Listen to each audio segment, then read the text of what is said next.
Okay, we're about to open up. All meetings are to be open and closed promptly according to the Circle 7 in love, truth, peace, freedom, and justice. If you're able to, please rise and face the east. All right, please face the east. Put your feet at a 45-degree angle. 2 fingers up on the right and hold up 5 fingers on the left. And repeat after Sister Douglas L. Allah. Allah. Father of the universe. Father of the universe. Father of love. Father of love. Truth. Truth. Truth. Peace. Peace. Peace. Freedom. Freedom. Freedom. And justice. And justice. And justice. Allah is my protector. Allah is my protector. My guide. My guide. My guide. And my salvation. And my salvation. My salvation. By night and by day. By night and by day. By night and by day. Through his holy prophet. Through his holy prophet. Drew Ali. Drew Ali. Amen. Drew Ali. Amen. Amen. Thank you. All right, I want to announce that the meeting is now open. First and foremost, we rise, we give the highest praise to the Father of the universe, Allah. We give honors to our holy and divine prophet, Noble Drew Ali, for bringing us our divine creed and teaching us to love instead of hate. We also give honors to the forerunner to the prophet, Marcus Mosiah Garvey, for preparing the way for him. And we give honors to all the faithful Moors out there, past and present, all the members of the Moorish Divine and National Movement. Now, Sister Douglas L. is going to read the Divine Constitution and Bylaws. Islam, Salvation, Allah, Unity, the Moorish Science Temple of America, the Divine Constitution and Bylaws. The Grand Peak and the Chairman of the Moorish Science Temple of America is empowered to make laws and enforce laws with the assistance of the Prophet and the Grand Body of the Moorish Science Temple of America. The Assistant Grand Sheikh is to assist the Grand Sheikh in all affairs if he lives according to love, truth, peace, freedom, and justice, and is known before the members of the Moorish Science Temple of America. Act 2. All meetings are to be open and closed promptly according to the Circle 7 in love, truth, peace, freedom, and justice.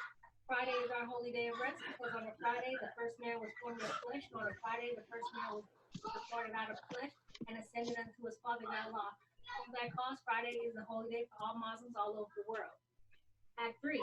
Love, truth, peace, freedom, and justice must be practiced by all members of the Moorish Science Temple of America.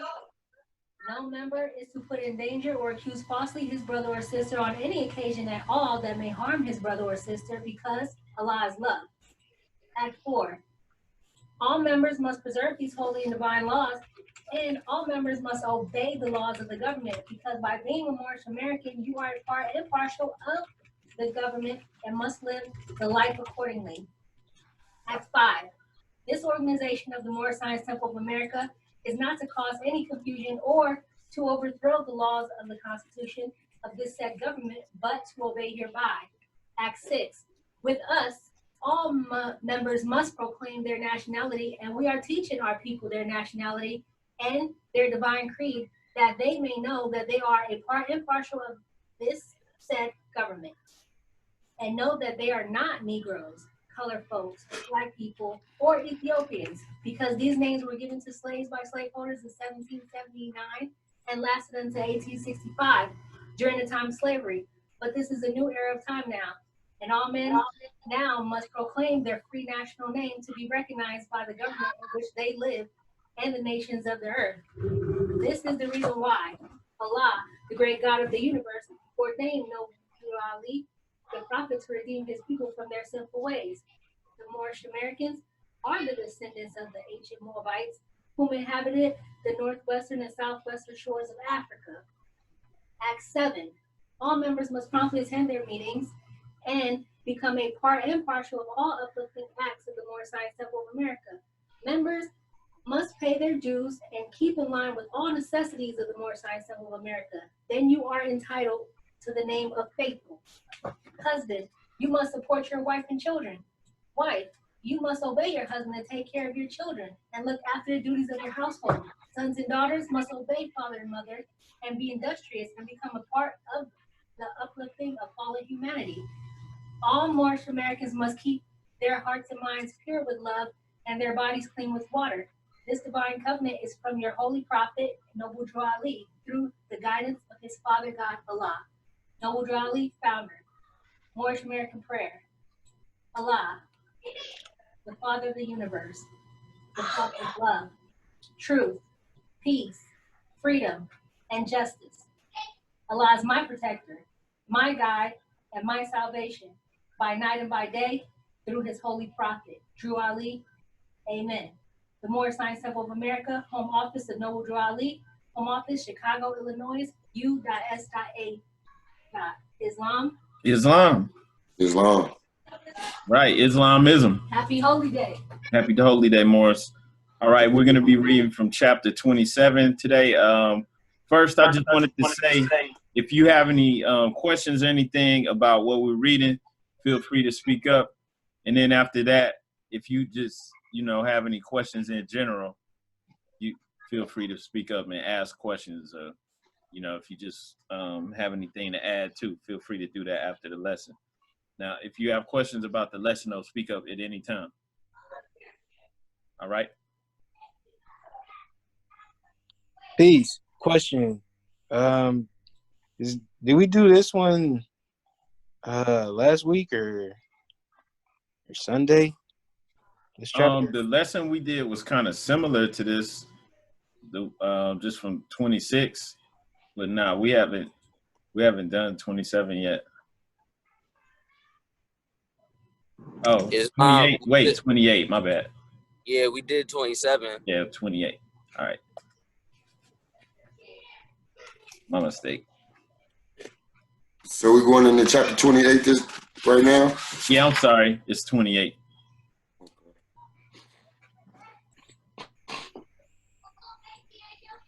All right, holy instructions from the prophet, master, and servant. Once again, feel free to speak up if you have anything to add or any questions. All right, verse 1, repine not, O man, at the state of servitude. It is the appointment of Allah, right? And hath many advantages. It removes the cares and solicitudes. It removes thee from cares and solicitudes in life. Right? So we don't harp on the cares and the problems of the world. We focus on Allah. Do right. Do right. Focus on Allah. Everything's going to work out. Verse 2, the honor of a servant is his fidelity. His highest virtues are submission and obedience. Okay? These are the highest virtues for a true servant of Allah. Be patient, therefore, under the reproofs of thy master, and when he rebuketh thee, answer not again. The silence of thy resignation shall not be forgotten. All right. What do you does anybody have any answers? Who do you think the master is in this instance, master and servant? Islam, Allah. Islam. Islam, the higher and lower self, Islam. Islam. All right, Islam, you have something to add too? Yeah. Islam, I was going to say self as well. Islam. All right. All right. We're going to go ahead and finish this and then circle back around. Going to verse 4. Be studious of his interests. Be diligent in his affairs, and faithful to the trust which he reposeth in thee. Thy time and thy labor belong unto him. Defraud him not thereof, for he payeth thee for them.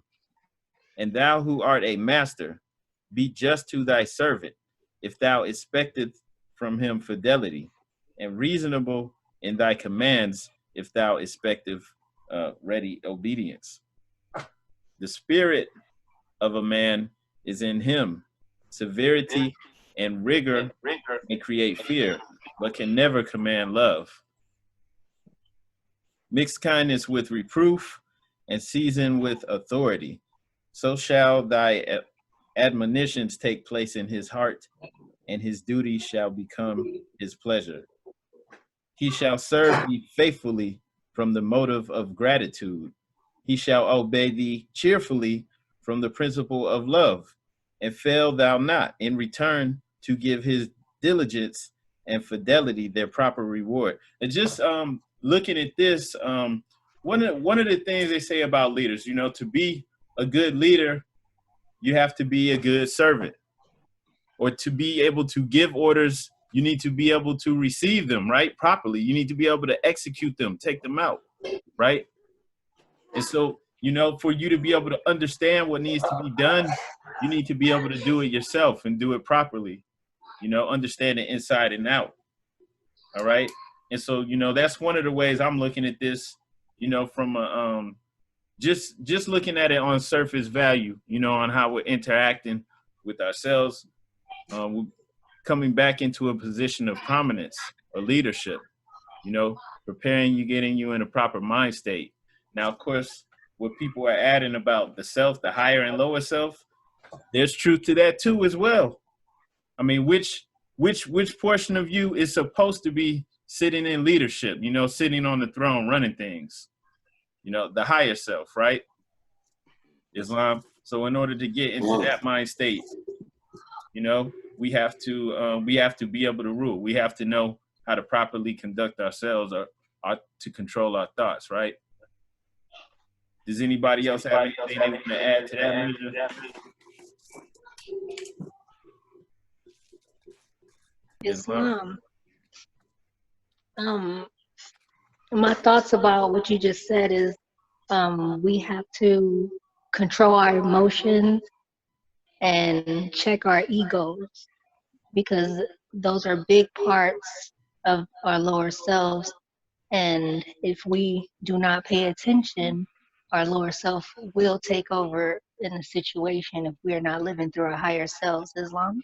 Islam, and the lower self isn't really, the enemy as well. It's the servant, right? It's the servant. And so it has a job from a physical perspective. The lower self is a mechanism that was created to keep this body alive, right? It looks out for you. It's there to protect. It has a purpose, okay? And so it's supposed to be the servant. It's not supposed to be running things. So when it's telling you, thou who art a master, be just to thy servant, if thou expecteth from him fidelity, and reasonable in thy commands, if thou expecteth ready obedience. The body needs food, air, water, certain things, we know to take care of, to be understanding, and to not go to the extreme, in how we rule. And so in order to be successful, there has to be balance. Islam. Peace. I don't know if anybody saw. I'm pretty sure everybody already saw like the Lion King. But if you watch the new one, like, though it's not, I wouldn't say it's as it's not as good as the original one, but like the metaphysical story or meaning behind some of the stuff that what they're saying is exactly what this is. It's the same story. They depict Mufasa and Simba like in the sun, in most scenes with more yellow, gold, brown fur and manes, and they put Scar. They usually have Scar off in the shadows, demonstrating the higher self, lower self. You also have to know. You gotta know both of them. And quite often, we have to learn by duality in this level of existence right now. So quite often we have to experience maybe the opposite first. That's what we need to learn how to appreciate when we get there, or maybe already have it and then lose it. Not necessarily in this existence right now. Like, it might have came like at sometime in the past type deal. But I just wanted to add that as a visual. Islam, but just like you were saying in that movie, Simba had to fall. He had to go through an experience, I guess you could say the hard life, to understand truly what, you would gain from the other side, or, the lower self. So Islam, thank you for sharing that. Oh, and also in that too, if you notice, in about all the scenes with Mufasa and Simba, Mufasa is always teaching Simba something. So at a young age, he was already taught like what's going on. But then he also fell and turned away from that. He had to go find himself and remember his father, you know. So it's the father's law quite often. Like usually in the household, you know, the father usually like quote unquote lays the law type deal.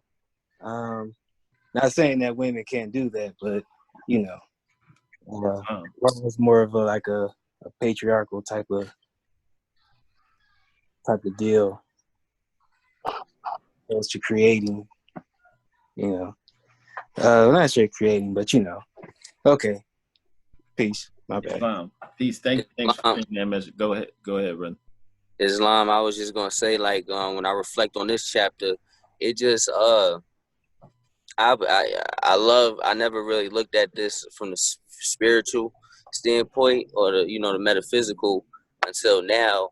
I always looked at this chapter physically, as far as not to understanding, like, as far as like when I go to work, understanding the role of me being a servant and my supervisor being the master, and to be, like you said earlier, if you want to, the only way to be a leader is to be a good follower or be a good servant. And I always remember that.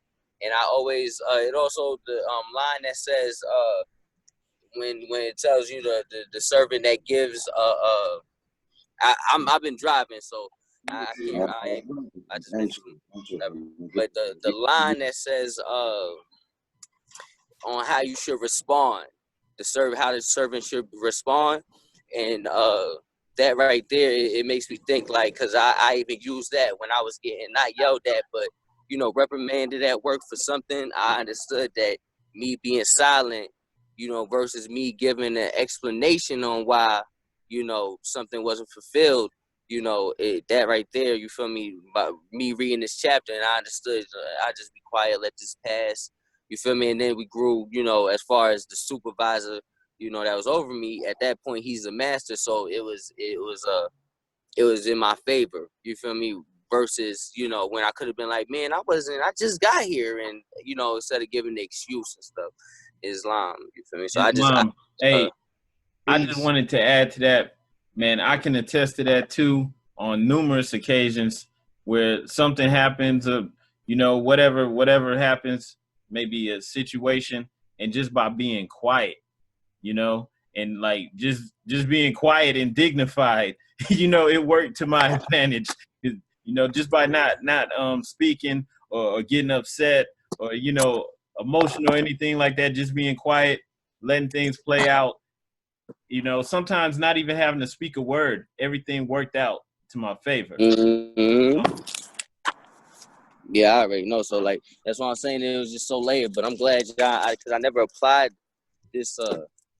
And now I'm gonna apply that, because as far as your higher self and the body of desires, now I understand. Like, and that's how I always looked at it. Like, for example, I don't know if I'm using this example right, but King Solomon. They said King Solomon had, I think, 70 demons, but he was King Solomon, righteous or whatever. So what I took from that is that he knew how to work his lower self, where the lower self worked for him instead of that. So that's how you could always, because you can't obliterate the lower self, because the lower self is literally our body, our desires. So once we understand, this body has to follow the mind, so we just gotta elevate our mind or whatever. We'll bring it back to the heart, So that's Islam.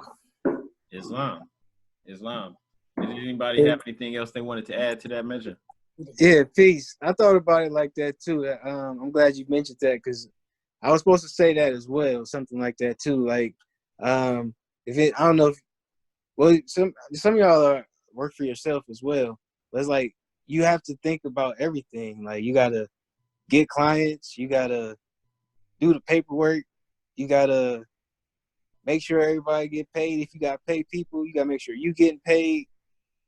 You decide what gets paid as far as bills and whatnot.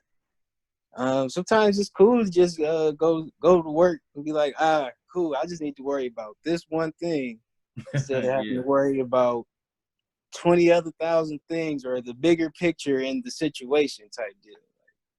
So it does.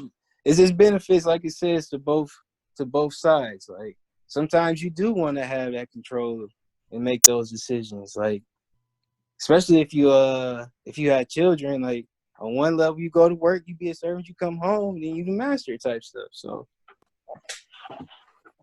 Is Islam, and I had my daughter in the car. I was explaining to her that even with understanding that sometimes you'll be the master and sometimes you'll be the servant, you can't always shine like that. You know what I mean? Like Islam.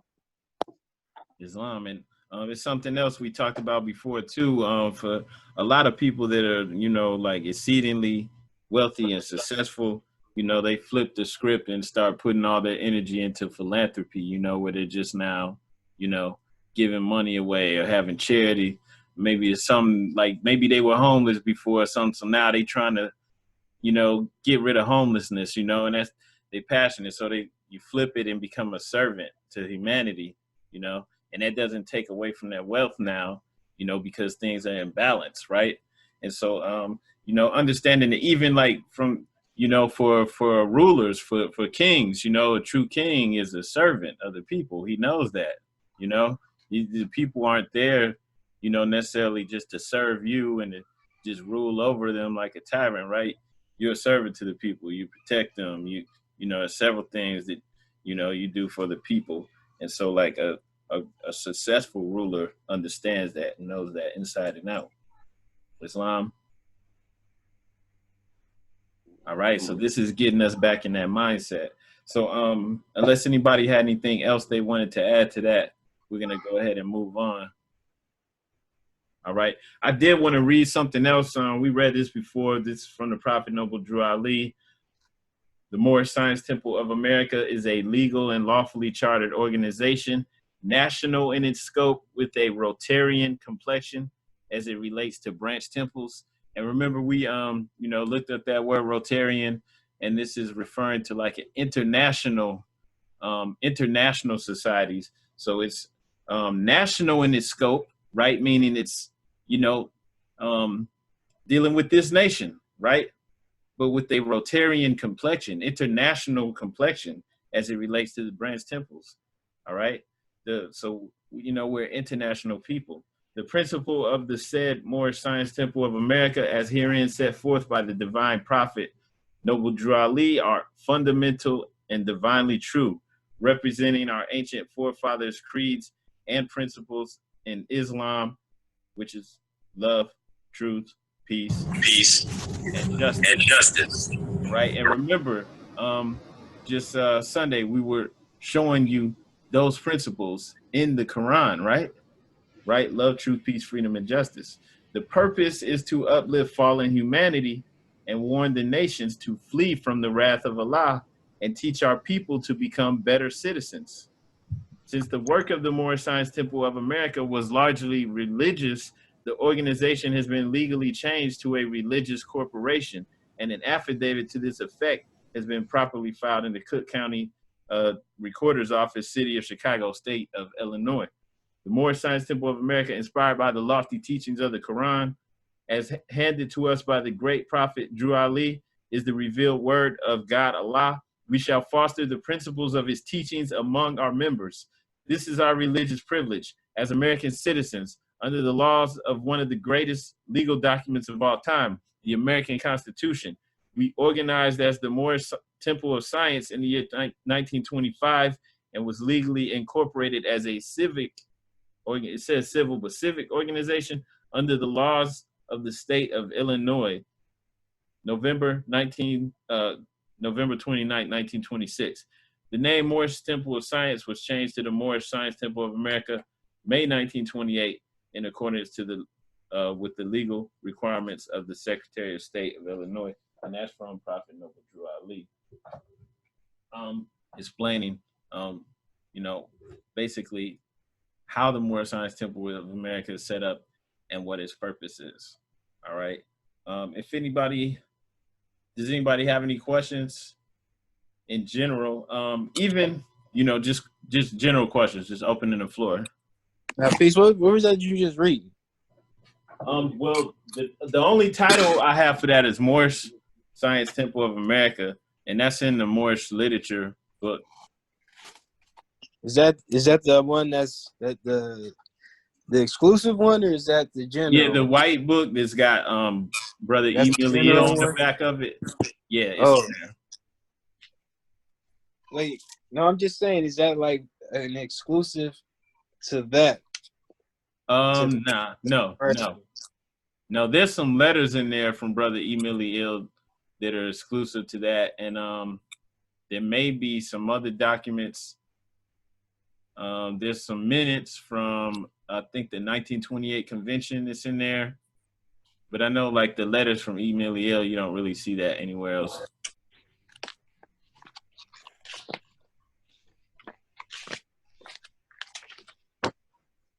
Islam. Oh, okay, and there. Thank you. I see where it's at. Peace. All right. Islam. So we're gonna read the writs from the Prophet and then open the floor up to questions. Brother Jackson Bay, can you please start reading those? Islam. Okay, here we go. Prophet warns all Muslims to be read in every meeting. I hereby inform all members they must end all radical speeches while at work, in their homes, or on the streets. We are for peace and not destruction. Stop flashing your cards at Europeans. It causes confusion. Remember, your card is for your salvation. Failure to obey these orders will be of severe consequences. We are for love, truth, peace, freedom, and justice. And when these principles are violated, justice must then take its course. Any member or group of members who hold malicious feelings towards the temple or the prophet or violate the divine covenant of the Moorish movement will receive their reward from Allah for their unjust deeds. All true Moors will and must obey the laws as laid down to them by their prophet. If they lose confidence in their prophet, they should turn in their cards and buttons, cease wearing their turbans and fezzes, and return to the state where I, the prophet, found you. This is a holy and divine movement founded by the prophet Noble Jew Ali. And if the prophet is not right, the temple is not right. The prophet, therefore, is sending out the divine plea to all Moorish Americans that they do their parts in protecting their prophet and the temple. This is an everlasting movement founded by the prophet through the will of Allah to return his people from their sinful ways. Peace, Noble Jew Ali. To be proclaimed at every meeting. Islam. I'm glad to know that I have a few faithful Moors among you all. I desire for them to know the truth and the divine truth. There's a host of jealousy about me and the movement. Now, by the same people of our side of the nation that claimed that I was only a joke and unreal. But now, since they have found out from the government officials and the nations of the earth that this is the sole foundation that all Asiatics must depend upon for their earthly salvation as American citizens, they are working every scheme that they can to disqualify me so they may take charge of the situations. I have notified all these things to you long ago in the past. It is through the faithful Moors that attribute to the movement and uplifting funds, the ones that pay their divine respects to me and the movement, and will be remembered. This is why I am calling upon all faithful Moors to increase their faithfulness to me, your prophet, and your divine Moorish movement. I need finances, and I need it badly. Never before have I needed finances so badly as I do at present, so I could shove aside the discourse that is facing this nation. It all comes through jealousy because of my fame and nobility. The nations of the world will not recognize the movement without I, the prophet, being head. It has been proven by my works, which I have performed in the past few years. Prophet Noble Jew Ali. Hold on, I got one more. To the Moorish Science Temple of America, to the members of the Moorish Science Temple of America, Islam. This is the instructions from your prophet, Noble Jew Ali. Be faithful unto your forefathers' divine and national creed, that you will be blessed for your good deeds that you sow in the flesh. Allah is the one that judges the world, and his judgment is now on. But the weak can comprehend it not. The end of time is drawing near. So says Allah to his divine prophet. I know you Ali. And that's why many hearts have been turned to stone, and many have eyes to see but cannot see, ears to hear but cannot hear, lest they would be confounded of their sins. These are the trying hours now, dear Moors, and every evil spirit is moving, and they are trying every weak mind to overthrow and drag out the true foundation that has been laid, and to cause confusion in the minds of the ones that do believe. But if you have the true love of Allah and the spirit of your forefathers, you fear not what you hear or see, but will sacrifice the utmost of your life to protect your movement and your prophet. Watch your enemies, dear Moors. Your enemies are the ones that speak against your prophet and ridicule him to the lowest, and the ones that speak against your divine and national principles of your temples. Act accordingly. Allah will bless you for all your good works. Peace. Your divine prophet. No, Drew Ali. Islam. Islam. Okay, now I just want to go ahead and open the floor. I know somebody's got some questions.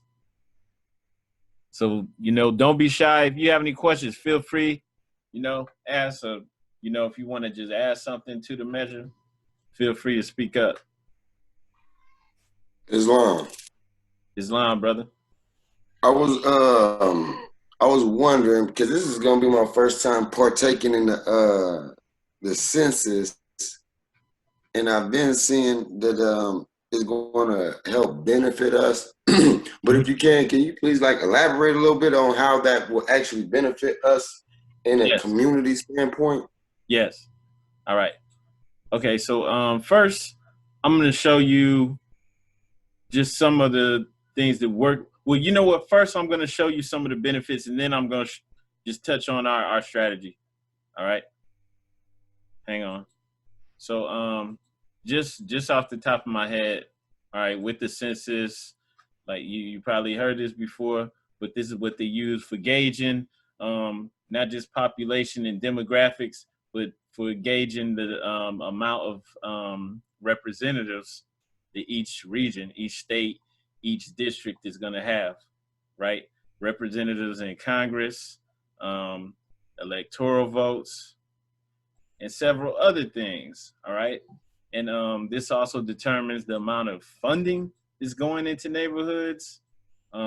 This determines a lot. I mean, if we're in a neighborhood where, say, they're, they're putting a bunch of liquor stores or something like that, right? Just things that, that we feel like powerless, like we don't have any say over. Say the schools are, I used to live in Memphis, Tennessee, and the schools there, right, it's hot, right? So by the time summer's coming around, the schools that don't have air conditioning, they're having to let out early because, it's like inhuman conditions. And so there's no reason that they should be like that. And then it's always our neighborhoods that are, not having air conditioning, or like up here, same thing, right? You're right. Right. And so why is that? In many cases, just being real, like our people aren't getting counted, and it could be, the people who are going around taking the census, maybe they don't want to go into these neighborhoods, right? It also, a lot of our people don't trust it, and for good reason. We're wary of it. We don't trust government. We don't think it's going to work out to our benefit, so we don't partake, or, not honest about how many people's living in the house. Several reasons why not getting counted. And there were the last census, 2010, there were at least 5 states that sued the census for undercounting their Asiatic population, talking about so-called African Americans. Why they sued them? Because they got undercounted by about 800,000 people. All right, and 800,000 people, there's states, entire states in this in the United States of America that don't have 800,000 people. You have like places like Montana in some of these places where they might have 700,000 or 600,000 people. Okay, so 800,000 people is what these 5 states that sued, you know, this is how they were undercounted by that many so-called African Americans. And they were, now obviously they're gonna be upset because they know that this is affecting the distribution of the funding, you know, the taxpayer dollars and all this stuff. So they're mad about that, you know, because that undercount, that hurt them, right? That means their schools and places like this are gonna be underfunded, roads getting fixed, all types of things, everything that the government actually really does. You know, there's a lot of times we can be like, oh, government, you know, they so bad. But it's like, come on, man. Like the highways, the things that we're using, like there's real services out here. Like I remember like years ago, our car ran out of gas. We pulled over to the side, this service truck that just goes up and down the highway. They pulled over, filled it up for free. You know what I'm saying? And what's that paid for? By tax dollars, right? I just use that as an example because the government has to actually provide services for the people, okay? And so these states, they sued because they were undercounted by 800,000 so-called African Americans. And that was a problem because they knew they weren't going to have what they needed as far as resources, okay? And so this is a big deal. And, you know, we can't overlook this stuff, you know, because as we're stepping in, as we're rising up into our true, proper status as people that do descend, that do have a national descent, you know, people that are true American citizens, able to govern ourselves, we have to start to partake in this and step to the table just like everyone else, you know? And we don't have anything to hide either. You know, we're not scared. We're not hiding. We're not, you know, trying to do things bootleg. You know, we can be out there in the open and operate just like everyone else. And so what we need to do with the census, then we need to be counted, but we also need to determine who we are, self-determine, right? Because we know we can't go along with the label that's been placed on us. Well, if we don't do anything about that, they're just going to keep placing us, you know, in whatever label they want us to be in, right? So, you know, we have to take a proactive approach to this. You know, I'm not going to play this video right now. This is probably long, but it's just explaining some of the stuff that I was saying. How the census, it's not just, we want to count everybody. We want to know how many people's here. No, real things like some of these services that we use every day and take for granted, you know, like firemen, how many people living in your town? You guys might need 3 fire departments, right? I mean, you know, just things that we take for granted, but that we need to be thinking about because we need to be in the mindset of running our own communities. So this is something that going forward, we're going to be taking an even more proactive approach in this, you know, because, I mean, that's got to be the end goal, right? To have our own communities and to be running them. So one of the first things, you know, to get to that point, we are going to participate in the census, but also declaring who you are on the census, that's a public proclamation of your nationality, of, you know, that's a public proclamation. All right, that's on the record. This is something that was used in the past, okay, probably since the first census. The census is actually a big deal. But this is something that's been used in the past to box us into other categories. You have people who, I've seen documents where in somebody's own lifetime, they go from being classified as an Indian to being classified as a Negro, you know, or vice versa, or mulatto, you know what I'm saying? So it's serious. Like, you know, 2000 was, I think, or 2010 was the first year they started letting people determine who they are, and the census worker not going to come behind it and say, oh, they look like a Negro, so I'm going to put Negro. This is like the first year you can, or not, this is like the second time or go around that we can do that. And if they can't legally, they can't mess with it. You get to, you know, say who you are, okay? So with that being our public proclamation on the record, would that be on the record at the United Nations? Now that is something that, you know, we would have to put in work, you know, as far as, Right. you know, taking that step. I mean, you have several, I guess you could say, different groups and people who have actually already gone to the United Nations and said that they represent Moors. And I don't know what that's done for them. You know, I don't really see any, you know, I don't see anything coming from it. You know, I don't see anybody that's like, you know, successful from claiming that. So, you know, I mean, from my perspective, this just gonna have to be a lot more work. That can't be the only thing that we're doing, you know. Of course, we have to build here, and that's something else that we can address and push for as well. Mm-hmm. But you know, I'm okay. Yeah, I found it. All right, yeah, I'll just share this real quick. I'm not gonna go over this whole thing, but just, you know, with us, like this is something that we're gonna start getting out here. What part of Ohio are you in, real quick?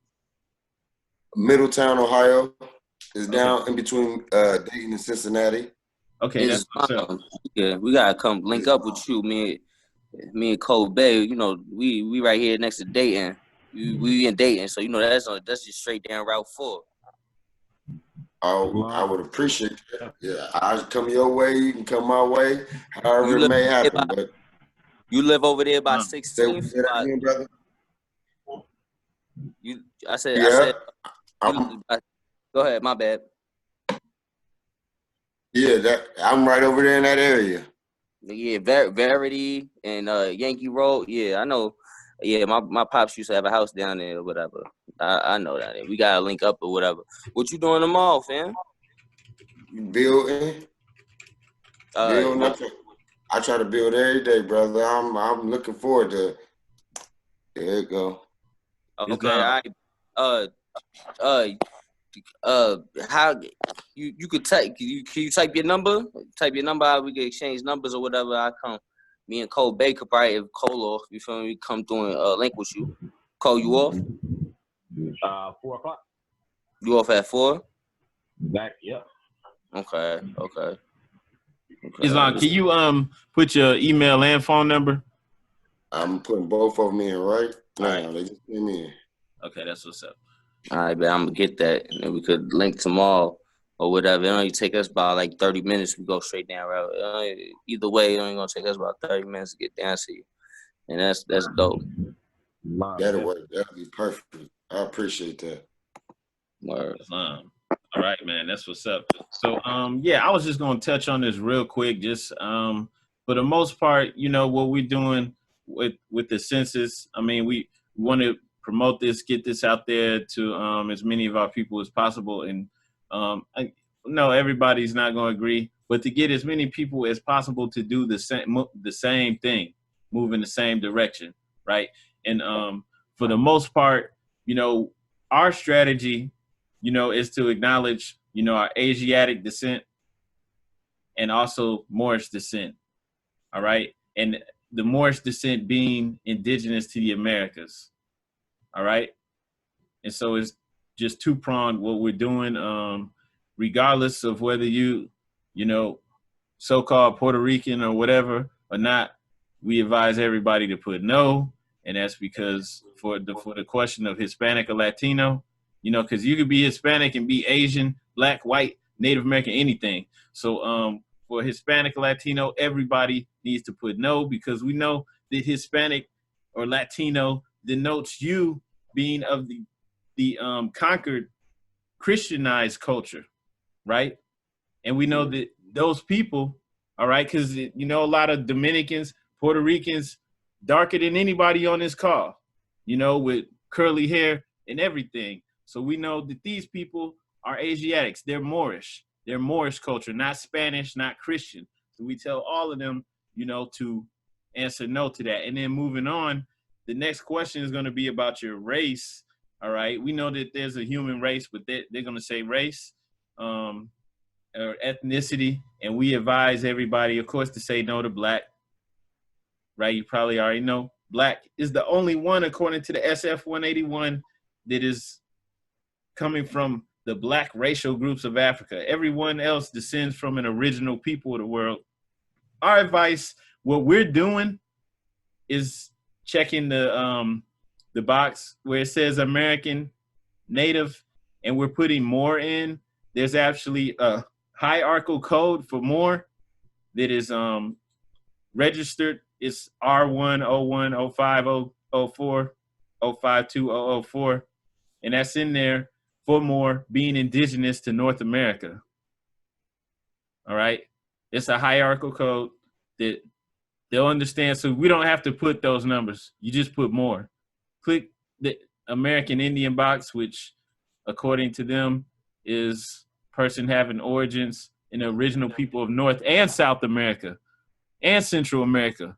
So this for everybody. If you're Jamaican, you know, you click that, right? That covers that portion of you being indigenous here, being an indigenous more. And then also go down here to other. You probably can't see this, but you go down to other and click that box and then type in Asiatic Moorish.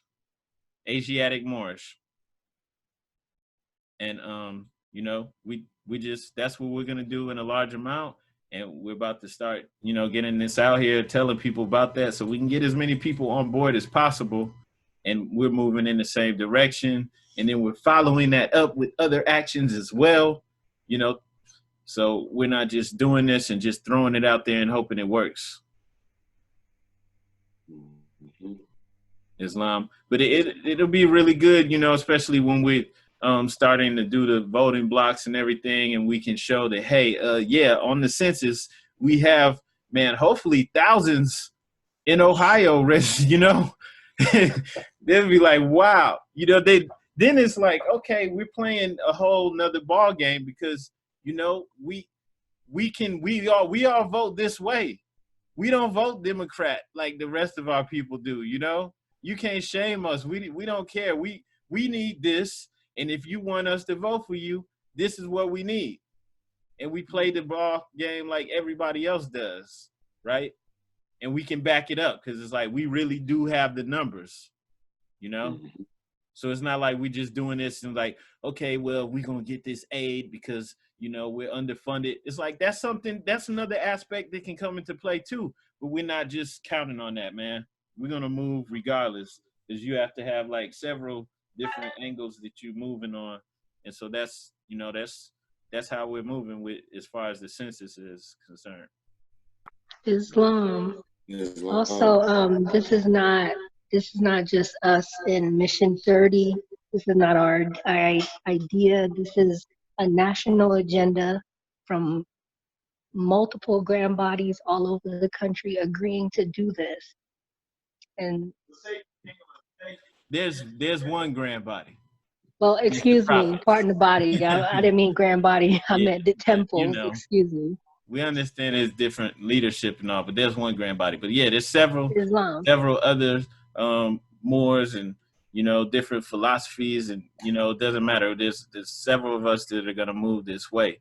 And so we want to put this out there and get this out there to as many people, and not just people who already know they Moors and who's going to be arguing against it because they got some other philosophy. Nah, we need to get this out there to the people that don't know that they Moors, you know. We need to get this out there to our people, period, and let them know what's going on. Depending on where they at, you know, you meet them where they're at and give them enough information so they can understand and move with it, you know, and get our numbers up. Islam. Also, we have actual partnership with the Census Bureau. So they know our agenda, so they're looking for it. Islam.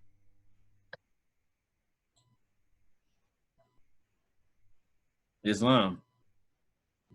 All right, so you know, hopefully I explained that, you know, did a decent job that makes sense. But you definitely did. I appreciate it, brother. Islam. So if you have any other questions, though, feel free to, you know, ask. If anybody else has any questions, same too.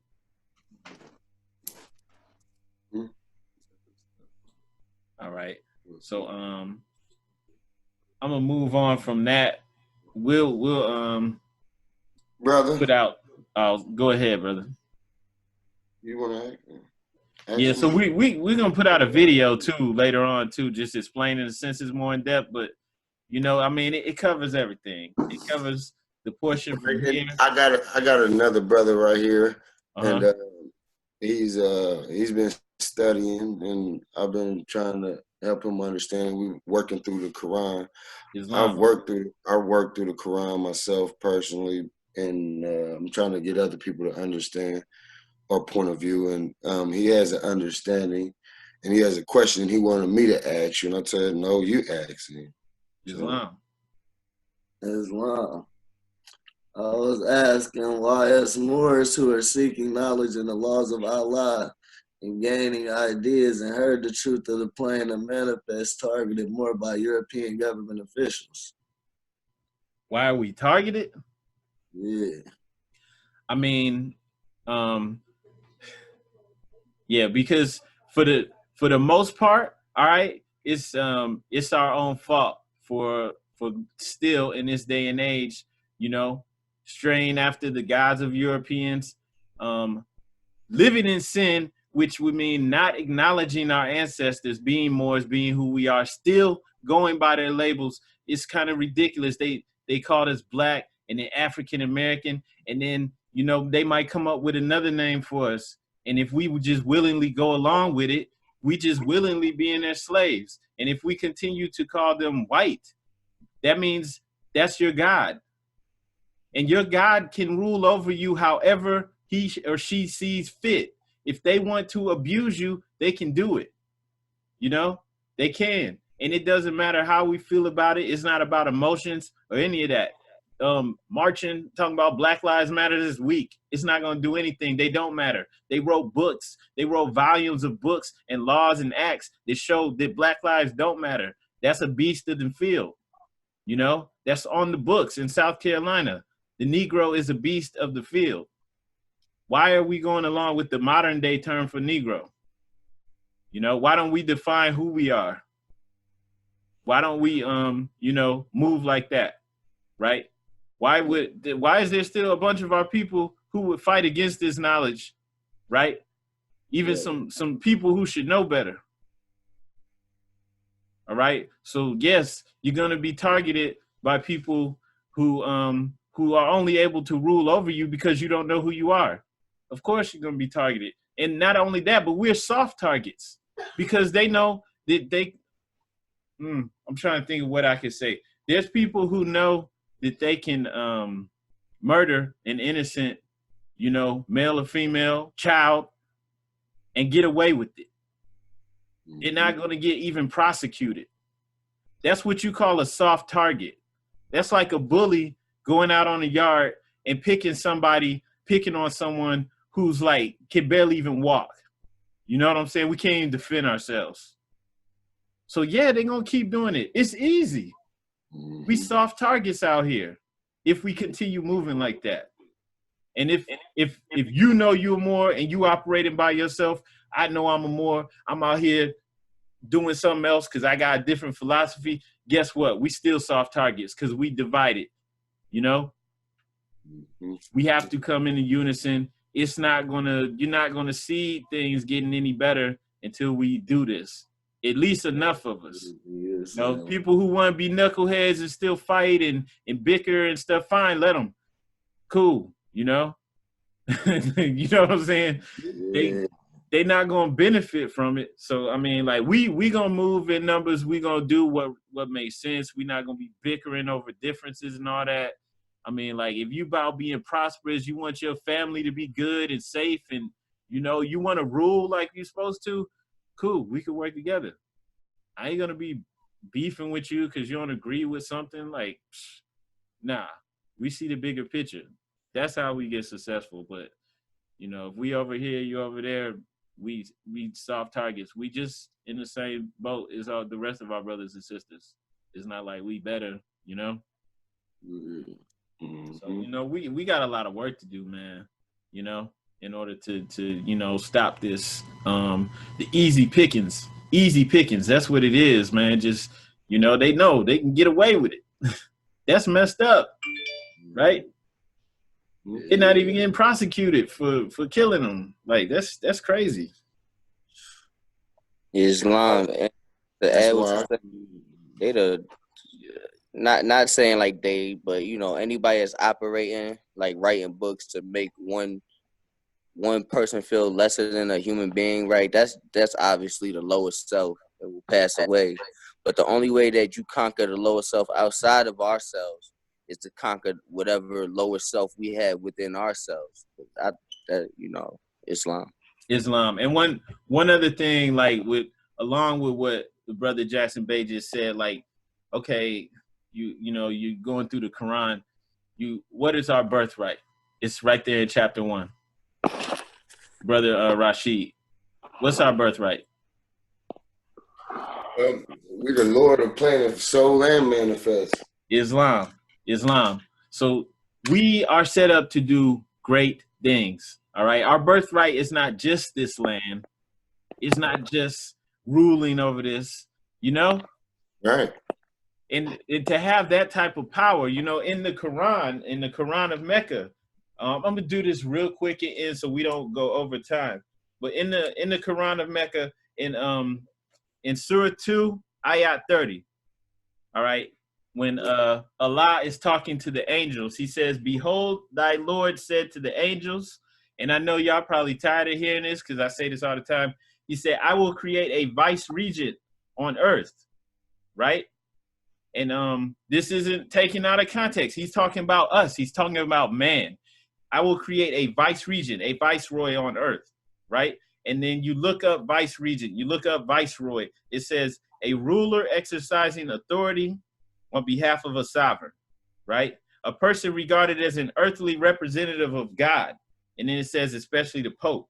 For the Catholics, the Pope is the only viceroy of God. But in the Quran, it's telling you that all of us are the viceroys of God, of Allah, okay? All of us. So this is our birthright, okay? So we are set up to do great things, okay? So we don't blame our conditions on the white man, right? That's taking away your own power. Allah set you up to be the earthly representative on earth. You know, you're to Lord over all this. So we can't blame what's happening to us on anyone. Nobody has that power. We gave it to them. We give our power away. No one can rule over us. Nobody can. Okay?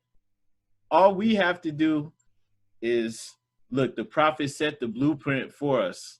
All we have to do is get in alignment and follow it. Heed the call.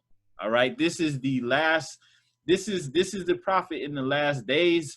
This is the seventh angel who was spoken of in Revelations. You know, he broke the seventh seal. You got that circle 7 on there. This is real. It's real. There's even in Revelations, I can't remember the exact verse where that seventh angel's foot is on land and in water. And we have the prophet doing that same thing on the front of the Quran questionnaire, right? This is real. Okay, so we're being delivered. We've been given the blueprint. He lived it. He lived the blueprint. All we have to do is follow it. Okay. Nobody can rule over us. Nobody can do this to us. We just have to step up. Stop allowing it. We have the power. You know, we control our reality. Islam. Real quick before you leave from there, can you give me that reference again? It was the Quran Surah 2. What else? Yeah. It's chapter 2, verse 30. The whole surah is, "Behold, thy Lord said to the angels, I'll create a viceroy on earth." They said, "Wilt thou place therein one who will make mischief therein and shed blood, whilst we do celebrate thy praises and glorify thy holy name?" And he said, "I know what ye know not." So Allah's having a conversation with the angels. He's like, I'm going to place an earthly representative of me, you know, on earth to rule over the earth. And the angels are questioning him like, you know, he's going to do all of these things causing mischief. And Allah's letting them know, I know what ye know not. We have to fall. We have to do this for a reason, right? Okay, so, yeah, so no one can rule over us. Is your name Rashid, brother? Yes, Rashid. Rashid, okay. All right. What's the other brother's name? Jahim. Jahim. All right. Jahim Messiah Bey. Messiah Bey. Jahim Messiah. All right. Can you spell the Desire. last? Can you spell your last name for me? B-E-Y. No, he talking about your A-S-A-I-A-H. Islam. All right. Does anybody have any other questions or anything they wanted to add? All right, cool. So, yeah, we do this every holy day. That's Friday, every Sunday, and we do it at the same time at 7. The only time we don't do it at 7 is Sunday when we meet physically. We meet once a month. And next time we meet physically is the 16th. We do that at 2. So you could go to MoorishAmericans.com. That's our website, and it's got the schedule on there. And you said that's at 2 p.m.? Yeah, it's at 2 p.m. We're meeting at the library, I think, on Driving Park, but the address is on there. You just go to MoorishAmericans.com. It's on there at the top. Okay.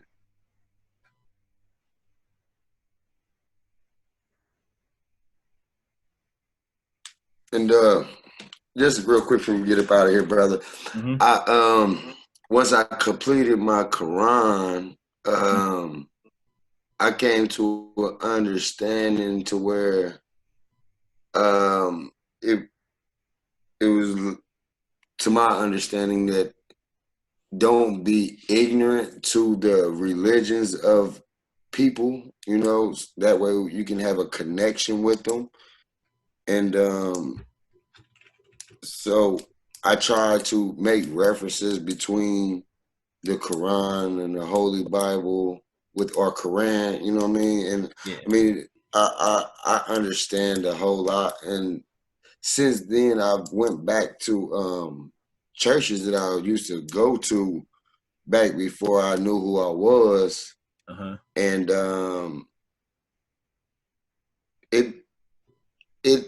it made me feel good because I knew that I was in the right, but it made me kind of feel resentful because, like, I feel like that he had already knew that somewhat, and I feel like that he was holding it from me, and I felt like that I kind of trusted him more than that. So, You talking about the preacher? Yeah, because we had a personal relationship. It was a family friend. Uh-huh. And my grandma and so forth, been going there for so many years. But long story short, what I'm saying is, while I was going in there, because a lot of my family still are Baptists, but I do have a few of my family members that have proclaimed their nationality. And oh, wow. Islam. Yeah, so, but my thing is, down on this southern part down here is like, I feel like a lot of us don't really know. And that's why I was reaching out to everyone, because I want to unify and come together and make a very strong unit. And I just want us to do exactly what you said and make a stand, brother.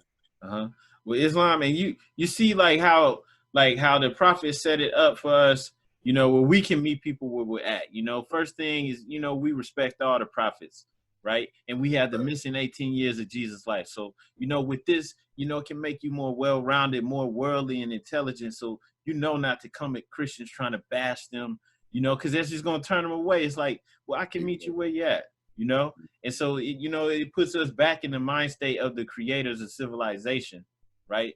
And so, you know, we can build with several people, and especially with our people, and we can make alliances, you know, even if they don't want to join the temple. That doesn't mean they don't see the power in being a part of the voting bloc, you know, and working with us on that, you know. So we might be able to meet other people, you know, in that area, or just, you know, working together in business or something like that, right? Because we need the finances.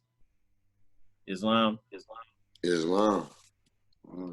Yeah, but you know, this is powerful because of that. All right, and speaking on what we were speaking on just a little earlier, that's how come in the front of the Quran, you know, it's setting us up back in the mind state, you know, so that we can fulfill our destiny, you know, to rule over the planes of manifest, the soul plane, all of this, and to be the vice regents, right? Which is what it says in the Quran of Mecca, right? We had to get our mind right to do that because, you know, we fell. So we have to stand back up and do that. So that's why, you know, if we can't gloss over anything in the Quran. It's setting us back up to, you know, to be who we are supposed to be, right? And the biggest thing is always to work on yourself. It's always working on ourselves because, you know, nobody can do this to us. Nobody can rule over us. You know, it's always us. We had a power. All right? Sure. Islam. All right, so I'm going to announce without further ado, we're going to go into the closing of the meeting. All right. We're going to go ahead and read. Hang on one second.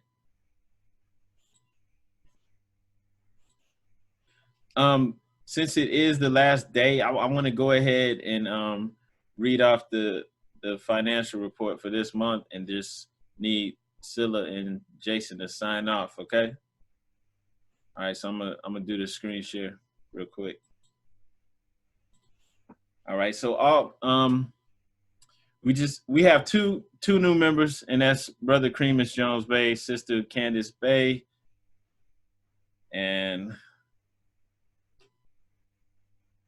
for the month we collected $10 per capita tax. You turned it off. You turned it off. Say that again. $6 uplifting fund.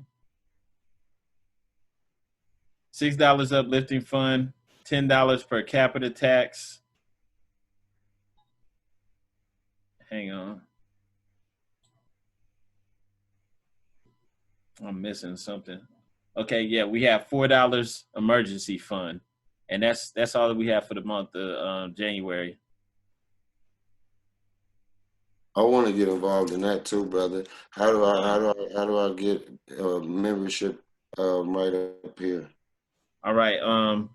I can send you our registration form, but I'm gonna need you to print it out and give it to me physically. I'm gonna need you to get 2 passport size photos, and put it with it, and then fill it out.